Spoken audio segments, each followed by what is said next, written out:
সাকিবের এ কেমন বোলিং কাণ্ড।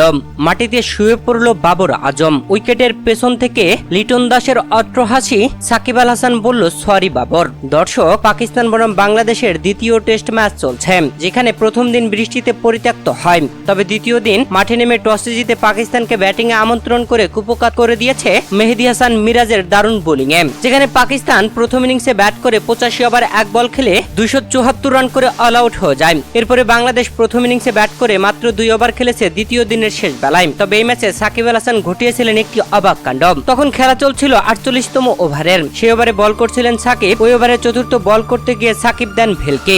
ব্যাটিং প্রান্তে বাবর আজম, তবে বল করতে এসেও বল করেননি সাকিব আল হাসান। বল করতে গিয়ে নিজেকে সরিয়ে নেন সাকিব। বাবর আজম ব্যাটিং এ বলের প্রত্যাশায় থাকতে থাকতে নিজেকে আর ধরে রাখতে পারেননি। ব্যাটিং প্রান্তেই শুয়ে পড়েন মাটিতে।